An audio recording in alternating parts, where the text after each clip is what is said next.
On a spring day in 1945, columns of defeated Wehrmacht generals filed into Allied prisoner collection points across Germany. Among the officers tasked with interviewing them was Hugh M. a United States Army historian serving on General George Patton's Third Army staff. Cole asked these German commanders a simple question: what American weapon had impressed them most during the war? The generals had faced Sherman tanks rumbling across the hedgerows of Normandy. They had watched helplessly as fleets of B-17 bombers darkened the skies over their cities. They had witnessed the devastating power of American artillery that seemed to have unlimited ammunition. Yet their answer surprised Cole. The weapon that impressed them most was not a tank, not a bomber, not a gun. It was a small, boxy, quarter-ton reconnaissance car that American soldiers simply called the Jeep. 7,000 miles away, in a small factory office in Toledo, Ohio, a 56-year-old freelance engineer named Karl Probst had sketched the basic design of that vehicle in just 5 days. He had no staff of draftsmen. He had no time for elaborate testing. He had only a deadline that most experts considered impossible to meet. The United States Army had given American manufacturers 49 days to deliver a working prototype of a new light reconnaissance vehicle. Most companies refused even to bid on the contract. Probst accepted the challenge. Adolf Hitler believed the Americans were incapable of producing weapons that could match German engineering excellence. Probst and the workers who built 647,000 Jeeps were about to prove him catastrophically wrong. The German misjudgment of American industrial capability began years before the first Jeep rolled off an assembly line. Throughout the 1930s, German military intelligence compiled detailed reports on American manufacturing capacity, workforce quality, and national character. The conclusions they reached were remarkably consistent across every assessment. America was a nation of businessmen and salesmen, not soldiers and engineers. Its factories produced refrigerators and automobiles, not precision military equipment. Its workers were soft, undisciplined, and lacked the technical training that German craftsmen possessed. This analysis seemed to be confirmed by observable facts. In 1939, the United States Army ranked 17th in the world in total strength, smaller than the armies of Portugal and Romania. American military spending had been gutted during the Depression years. The arsenals that would eventually produce weapons for half the world were still making consumer goods for department stores. When German engineers examined American automobiles, they found them crude by European standards. The tolerances were loose, the materials were cheap, the designs prioritized low cost over performance. German automotive engineers, trained in the precision manufacturing traditions of companies like Mercedes-Benz and BMW, looked at American cars and saw evidence of a nation that did not understand true engineering excellence. Ferdinand Porsche, the legendary Austrian engineer who had designed racing cars and the Volkswagen, embodied this attitude of technical superiority. In 1938, Porsche began work on a military version of his Volkswagen for the Wehrmacht. This vehicle would become the Kübelwagen, Germany's primary light utility vehicle. Throughout the war, Porsche approached the project with characteristic precision. Every component was carefully engineered. The air-cooled engine eliminated the vulnerability of a water cooling system. The smooth underbody allowed the vehicle to slide over sand and snow like a sled. The independent suspension provided a comfortable ride even over rough terrain. The Kübelwagen was, by many measures, a brilliantly designed vehicle. Its engine produced about 24 horsepower, but the car weighed only 725 kilograms, making it nimble and fuel-efficient. German soldiers could physically lift and push the Kübelwagen when it became stuck. The air-cooled engine would not freeze on the Russian steppe or overheat in the North African desert. Porsche had created an elegant solution to a specific military problem. But Porsche and his German colleagues were solving the wrong problem. They were optimizing for technical excellence when they should have been optimizing for production volume. They were building watches when they should have been building hammers. The American approach to the same challenge could not have been more different. In June of 1940, with France falling to German panzers and Britain fighting for survival, the United States Army began searching for a new light reconnaissance vehicle. The existing options were inadequate. Motorcycles with sidecars could not carry enough men or equipment. Trucks were too heavy and conspicuous. What the Army needed was something entirely new, a small, rugged, four-wheel drive vehicle that could go anywhere and do almost anything.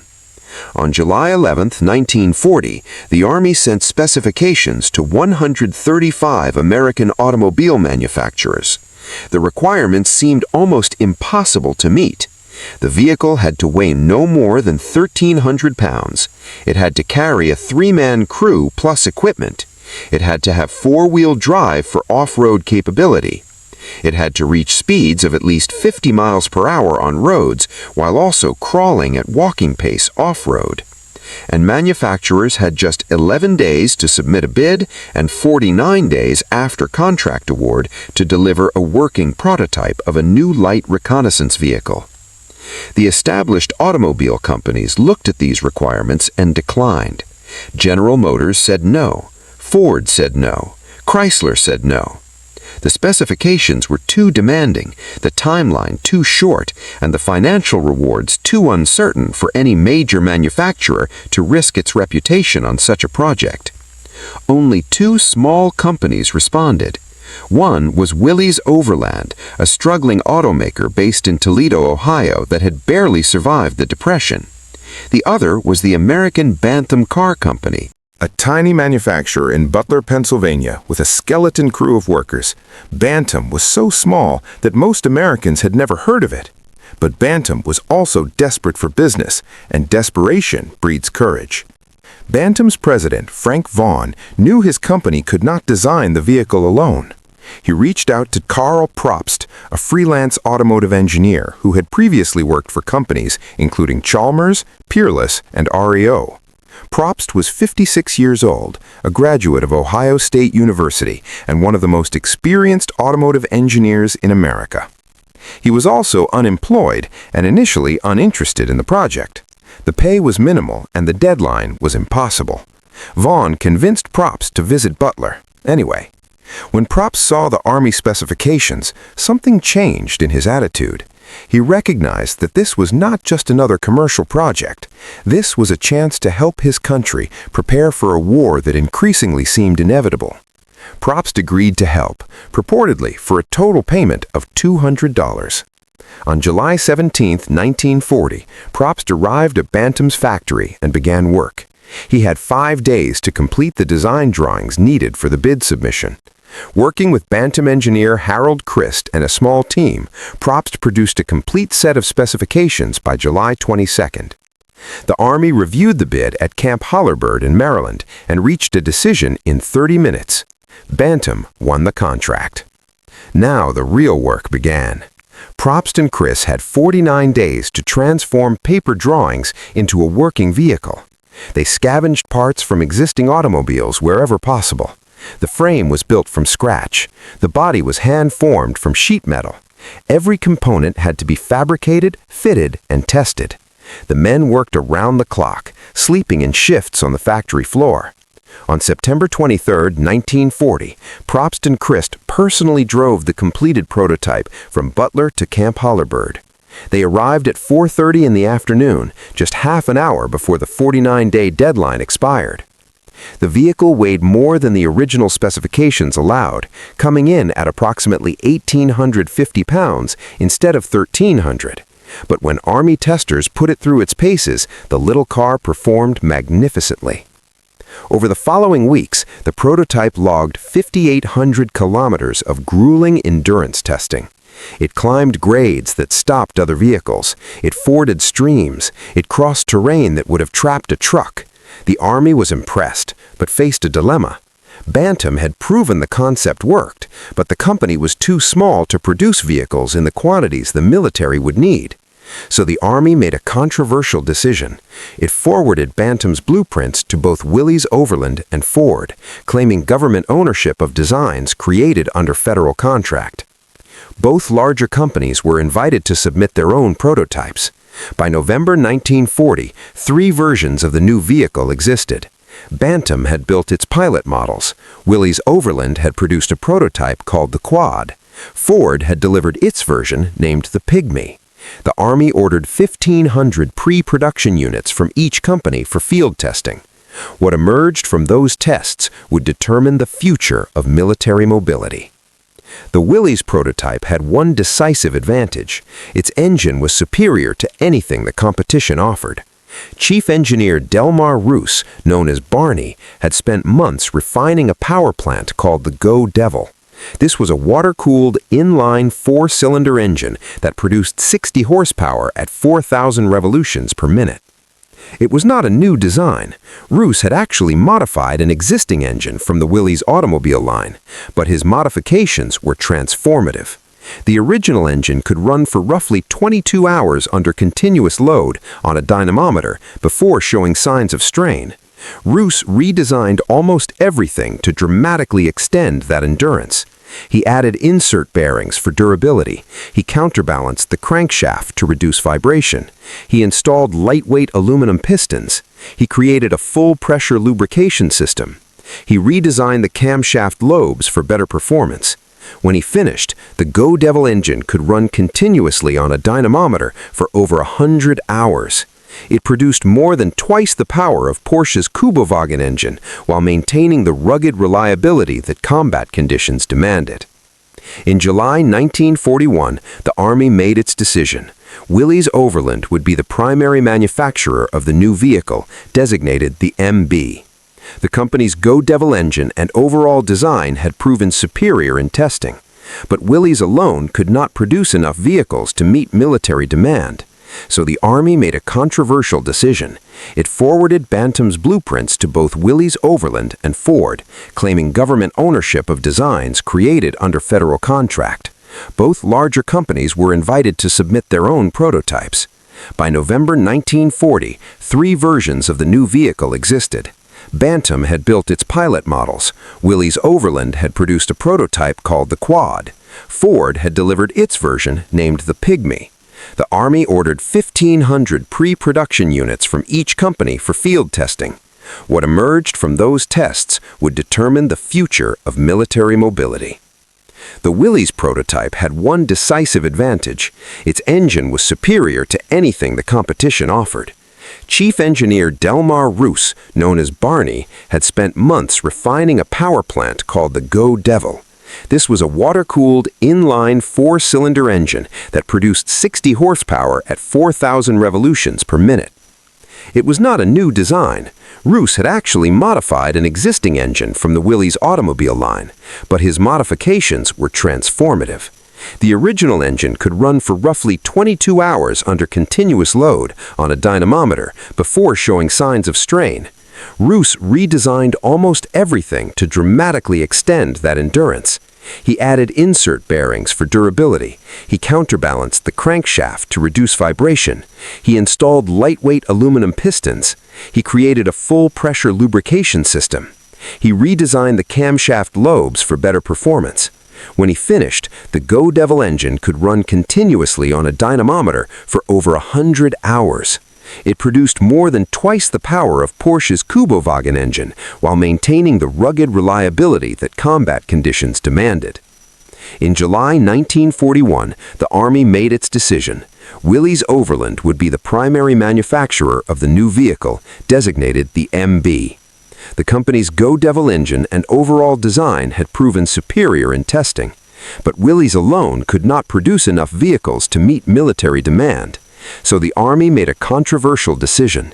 It forwarded Bantam's blueprints to both Willys Overland and Ford, claiming government ownership of designs created under federal contract. Both larger companies were invited to submit their own prototypes. By November 1940, 3 versions of the new vehicle existed. Bantam had built its pilot models. Willys Overland had produced a prototype called the Quad. Ford had delivered its version, named the Pygmy. The Army ordered 1,500 pre-production units from each company for field testing. What emerged from those tests would determine the future of military mobility. The Willys prototype had one decisive advantage. Its engine was superior to anything the competition offered. Chief Engineer Delmar Roos, known as Barney, had spent months refining a power plant called the Go Devil. This was a water-cooled, inline four-cylinder engine that produced 60 horsepower at 4,000 revolutions per minute. It was not a new design. Roos had actually modified an existing engine from the Willys automobile line, but his modifications were transformative. The original engine could run for roughly 22 hours under continuous load on a dynamometer before showing signs of strain. Roos redesigned almost everything to dramatically extend that endurance. He added insert bearings for durability. He counterbalanced the crankshaft to reduce vibration. He installed lightweight aluminum pistons. He created a full-pressure lubrication system. He redesigned the camshaft lobes for better performance. When he finished, the Go Devil engine could run continuously on a dynamometer for over 100 hours. It produced more than twice the power of Porsche's Kubowagen engine while maintaining the rugged reliability that combat conditions demanded. In July 1941, the Army made its decision. Willys Overland would be the primary manufacturer of the new vehicle, designated the MB. The company's Go Devil engine and overall design had proven superior in testing, but Willys alone could not produce enough vehicles to meet military demand. So the Army made a controversial decision. It forwarded Bantam's blueprints to both Willys Overland and Ford, claiming government ownership of designs created under federal contract. Both larger companies were invited to submit their own prototypes. By November 1940, 3 versions of the new vehicle existed. Bantam had built its pilot models. Willys Overland had produced a prototype called the Quad. Ford had delivered its version named the Pygmy. The Army ordered 1,500 pre-production units from each company for field testing. What emerged from those tests would determine the future of military mobility. The Willys prototype had one decisive advantage. Its engine was superior to anything the competition offered. Chief Engineer Delmar Roos, known as Barney, had spent months refining a power plant called the Go Devil. This was a water-cooled, inline four-cylinder engine that produced 60 horsepower at 4,000 revolutions per minute. It was not a new design. Roos had actually modified an existing engine from the Willys automobile line, but his modifications were transformative. The original engine could run for roughly 22 hours under continuous load. Photographic evidence documents German use of captured jeeps throughout the war. The National World War II Museum holds a German propaganda photograph dated June 9, 1944, just 3 days after D-Day. The original German caption describes the capture of a jeep from an Allied glider near Karl. Similar photographs from North Africa, Italy, and the Eastern Front show German soldiers operating American jeeps they had seized from Allied forces. The most dramatic German attempt to exploit captured jeeps came during the Battle of the Bulge in December 1944.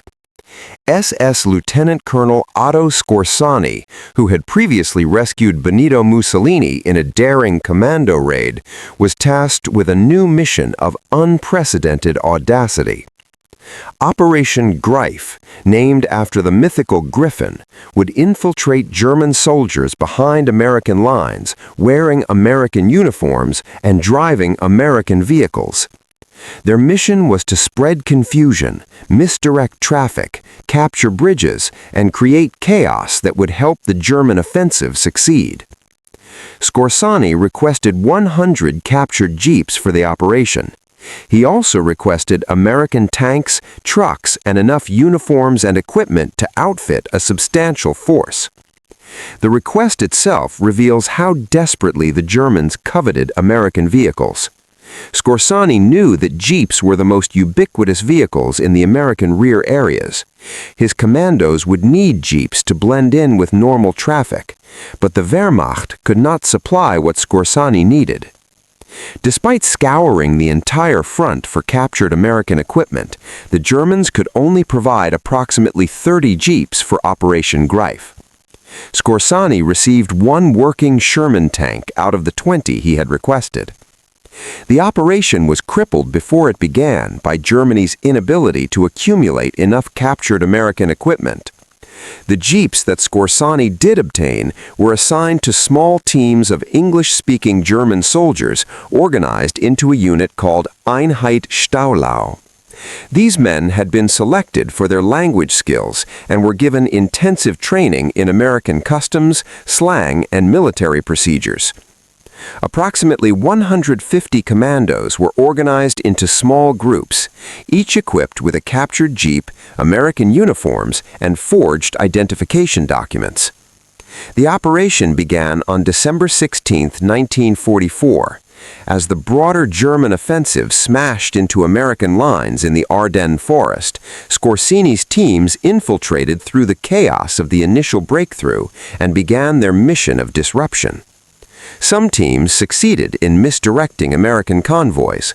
Others changed road signs or spread false rumors about German paratrooper drops. The operation generated tremendous paranoia in the American rear areas, but the commandos made fatal mistakes that revealed their true identity. Skorsany had loaded 4 men into each jeep, which was standard practice for the German Kubelwagen. American crews typically rode only 2 or 3 per jeep. Once alerted to the infiltration, American militia police began stopping any jeep carrying 4 occupants. Other teams were caught using British terminology like petrol instead of the American gas, or claiming to belong to organizational units that did not exist in the American military structure. On December 17, 3 German commandos were captured near Ivel in Belgium. They were driving a jeep and carrying German weapons and paybooks, despite wearing American uniforms. Under interrogation, they admitted their mission and provided information about Operation Greif. All 3 men, Sergeant Manfred Paris, Senior Officer Cadet Gunther Billing, and Corporal Wilhelm Schmidt, were convicted of espionage and executed by firing squad on December 23, 1944, at Henri-Chapelle. Operation Greif ultimately failed to achieve its objectives, but it created extraordinary paranoia among American forces. Military police established checkpoints throughout the rear areas and interrogated anyone who seemed suspicious. Guards asked questions about American baseball, popular culture, and state capitals to identify infiltrators. Even American generals were sometimes detained until they could prove their identity. General Omar Bradley was stopped at a checkpoint and had to answer questions about the identity of Betty Grable's husband before being allowed to proceed. The operation's failure highlighted a crucial truth about German industrial weakness. Skorsany had conceived a brilliant plan, but Germany simply could not provide the captured American equipment needed to execute it. The Wehrmacht's request for 100 jeeps and receipt of only 30 demonstrated how thoroughly American production had overwhelmed German capacity to even capture enemy equipment in useful quantities. The contrast between American and German industrial approaches extended far beyond the jeep. By 1944, the United States was producing approximately 2/3 of all Allied military equipment. American factories delivered 297,000 aircraft during the war. They built 86,000 tanks. They manufactured 193,000 artillery pieces. They produced 2 million army trucks. The scale was simply incomprehensible to German planners who had dismissed American production claims as propaganda. President Franklin Roosevelt had used the phrase "arsenal of democracy" in a radio address on December 29, 1930. He declared that American industrial genius would be called upon to bring its resources and talents into action against the Axis powers. German intelligence analysts dismissed this as political rhetoric. When Roosevelt announced that American factories would produce 50,000 aircraft per year, the German High Command considered the figure laughably impossible. American aircraft production in 1939 had been fewer than 3,000 planes total. The idea that output could increase by a factor of nearly 20 seemed absurd. The Germans were wrong. American factories not only met Roosevelt's targets, but exceeded them. Production reached 96,000 aircraft in 1944 alone. That single year's output exceeded Japan's total aircraft production for the entire war. The Jeep's success in the field matched its success in production. Soldiers found new uses for the vehicle that its designers had never anticipated. The official list of Jeep roles eventually numbered more than 20 distinct functions. It served as a reconnaissance car, an ambulance, a machine gun platform, a command vehicle, a wire-laying platform, a railroad car when fitted with flanged wheels, an anti-aircraft platform, a mobile power source, an aircraft tug on carrier decks, a snowplow, and numerous other roles that emerged from the creativity of troops who needed to solve problems in the field. In North Africa, British Special Air Service commandos transformed the Jeep into a devastating attack platform. Each SAS Jeep was fitted with multiple Vickers K machine guns, capable of firing over 1,000 rounds per minute. On the night of July 26 to 27, 1942, Major David Sterling led 18 Jeeps carrying approximately 60 commandos on a 50-mile desert raid against Sidi Hanas airfield. The raiders drove in 2 columns directly across the airfield, destroying or damaging 37 German and Italian aircraft in approximately 15 minutes. 1 SAS soldier was killed in the assault. 15 of 18 Jeeps returned safely. Over the North African campaign, the SAS destroyed nearly 400 confirmed aircraft on the ground, using a force that never exceeded 600 men. Armel reportedly nicknamed Sterling the Phantom Major, in grudging respect for his effectiveness. On D-Day, Jeeps were among the first vehicles to land on the Normandy beaches. They came ashore from landing craft equipped with deep-water fording kits that allowed them to wade through several feet of surf. Others arrived behind enemy lines via Waco and Horsa gliders. Brigadier General Tedewar Roosevelt Jr., at 56, the oldest man in the invasion and the only general to land by sea with the first wave, came ashore at Utah Beach in his Jeep, nicknamed Rough Rider.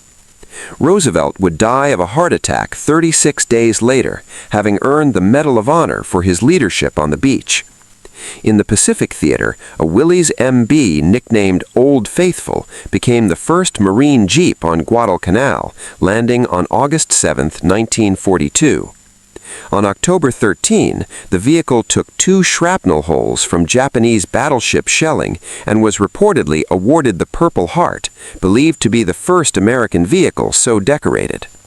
Old Faithful served 4 Marine generals, hosted visits from Secretary of the Navy Frank Knox and Admirals Chester Nimitz and William Halsey, and traveled 11,000 miles of jungle terrain over 18 months before being formally retired by Marine Corps order on December 22, 1943. The testimonials from those who used the Jeep in combat remain among the most eloquent tributes ever given to a military vehicle. General Eisenhower wrote in his 1948 memoir, Crusade in Europe, that he considered the bulldozer, the Jeep, The 2.5-ton truck, and the C-47 airplane among the most vital equipment for success in Africa and Europe. He noted with some irony that none of these items was designed primarily for combat. War correspondent Ernie Pyle, writing from North Africa on June 4, 1943, produced what became the Jeep's definitive tribute. "Good Lord," Pyle wrote, "I did not think we could continue the war without the Jeep. It does everything. It goes everywhere. It is as faithful as a dog, as strong as a mule, and as agile as a goat. It constantly carries twice what it was designed for and still keeps on going. Pyle also called it a divine instrument of military locomotion. He would be killed on April 18, 1945, on the island of Ishima near Okinawa. Pyle was traveling in a jeep when it came under Japanese machine gun fire. He leaped into a roadside ditch for cover, but when he raised his head to look around, he was struck and killed instantly. Cartoonist Bill Mauldin, who drove his own Jeep named Genie more than 10,000 miles through Italy and France while gathering material for the military newspaper Stars and Stripes, created one of the war's most iconic images.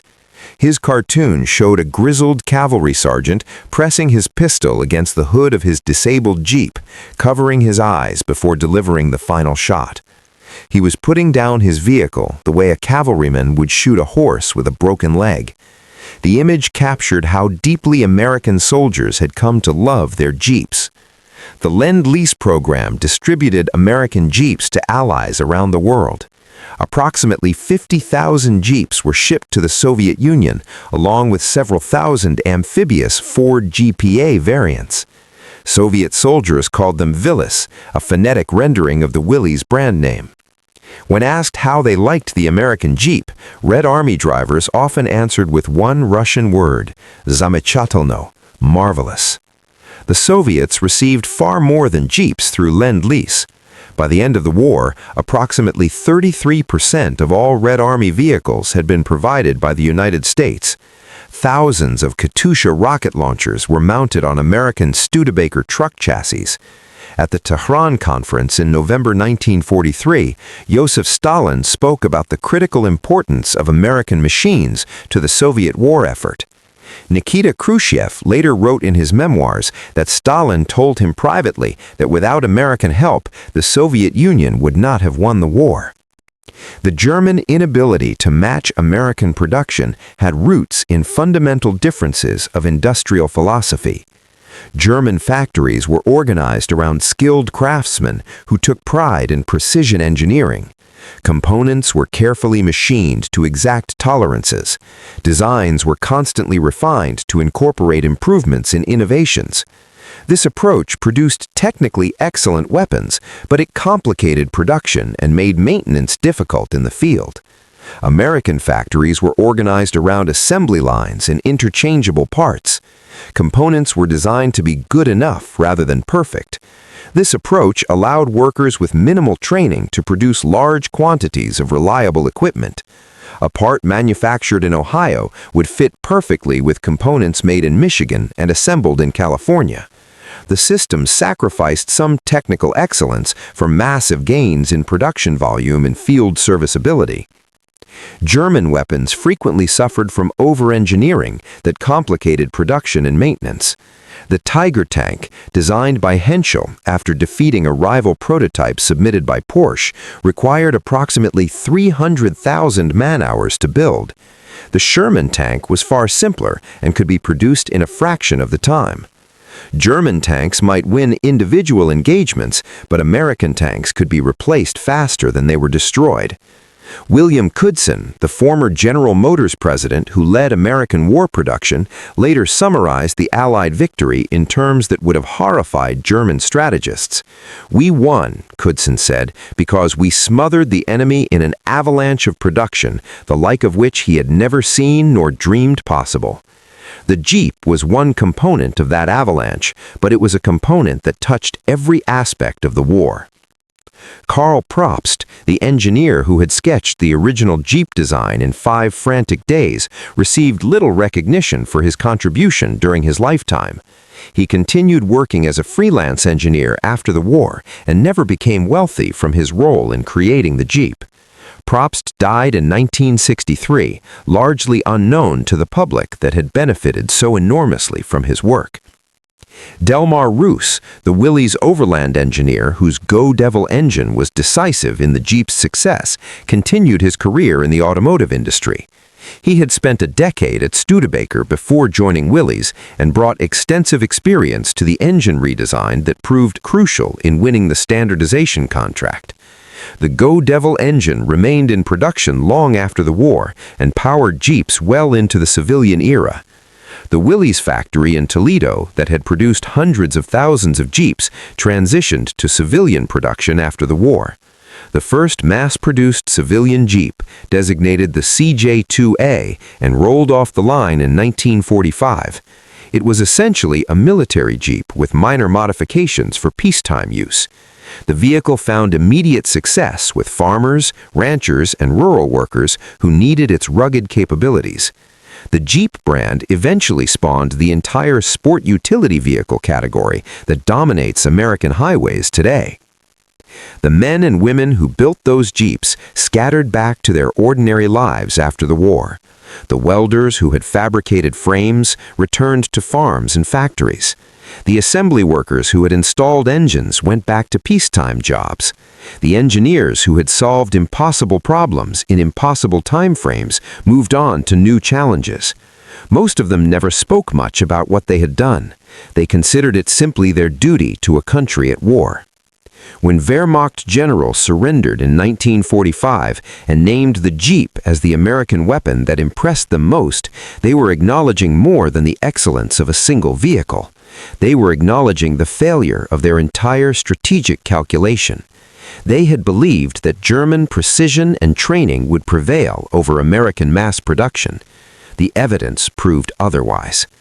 The story of German officers examining captured Jeeps and coveting them carries lessons that extend beyond military history. It reveals the danger of measuring an adversary's potential by their past performance. German strategists looked at America in 1939 and saw a nation unprepared for war. They concluded that this nation could not prepare, that its factories could not convert, that its workers could not adapt. They mistook a peacetime economy for permanent limitations. The industrial might that crushed Nazi Germany came from factory workers in Toledo who stayed on the job around the clock. It came from engineers like Karl Probst who accepted impossible deadlines and met them anyway. It came from companies like Willys, Overland, and Ford that transformed their operations in weeks to produce equipment they had never made before. It came from ordinary people who accomplished what experts had declared impossible. Ernie Pyle was right. We could not have continued the war without the Jeep. It did everything. It went everywhere. It was faithful as a dog, strong as a mule, and agile as a goat. 647,000 times, American workers proved that industrial democracy could outproduce totalitarian efficiency. That truth, embodied in a boxy little quarter-ton reconnaissance car, helped decide the fate of the world. If you found this story as compelling as we did, please take a moment to like this video. It helps us share more forgotten stories from the Second World War. Subscribe to stay connected with these untold histories. Each one matters. Each one deserves to be remembered. Leave a comment below telling us where you are watching from. Our community spans the globe, from veterans to history enthusiasts, and we would love to hear from you. Thank you for watching, and thank you for keeping these stories alive.